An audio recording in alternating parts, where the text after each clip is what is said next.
ఇప్పుడు BC agenda BC జెండా మోయాల్సిన పరిస్థితి ఇప్పుడు రాజకీయ పార్టీలకు ఎందుకు దాపరించిందంటే అంత మించిన గత్యంతరం లేదు కాబట్టి ఇప్పుడు దాన్ని విభేదించి పనిచేసే అంత శక్తి రాజకీయ పార్టీలకు ఉందని నేను అనుకోవటం లేదు, లేనే లేదన్న విషయాన్ని చెప్పాల్సిన పని లేదు. రాహుల్ సుస్పష్టంగా చాలా క్లియర్గా చెప్పాడు. మోదీ తన కులాన్ని బీసీలోకి మార్చుకున్నాడంటే దాన్ని ఆలోచించు, బీసీ పవర్ ఎంత ఉందో. ఒక ప్రధాని ఆయన వ్యక్తి, ఓసీలో ఉన్న వ్యక్తి తనను తాను డిక్లేర్ చేసుకున్న బీసీ తప్పితే తన పుట్టుకతోనే బీసీ కాదన్న విషయం అందరూ తెలిసిన విషయమే. తనని తాను బీసీగా పరిగణించుకున్నాడు అంటే దానికి చెప్పాల్సిన పని లేదు. మరొక అంశం ఏంటంటే ఇక్కడ తీన్మార్ మల్లన్న కవిత ఈ రెండు వేరు ధృవాలు. వీళ్ళకు ఇద్దరికి వేరుగా ఉంటుంది.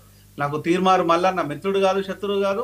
కవిత వచ్చేసి నాకు మిత్రుడు కాదు, శత్రువు కాదు. ఇక్కడ వీళ్ళ మనస్తత్వాన్ని చెప్పాల్సిన బాధ్యత నాకుంది, బీయింగ్ ఏ ఒక పొలిటికల్ అనలిస్ట్ గా. ఇక్కడ ఉందంటే తీన్మార్ మల్లన్న అంటే ఒకసారి కనుక వచ్చిన తర్వాత తన బీసీ జెండాతో వచ్చిన తర్వాత బీసీల పట్ల ఇప్పటి వరకు బీసీ రాగాలు తీస్తున్నాడు తప్పితే బీసీలతోని కలిసి పనిచేసింది లేదు, ఎస్సీలతో కలిసి పనిచేసింది లేదు, ఎస్సీ బీసీలను ఒకటి చేసింది లేదు, ఆ జెండా బట్టి మోసింది లేదు, వాళ్ళకు జై కొట్టింది లేదు.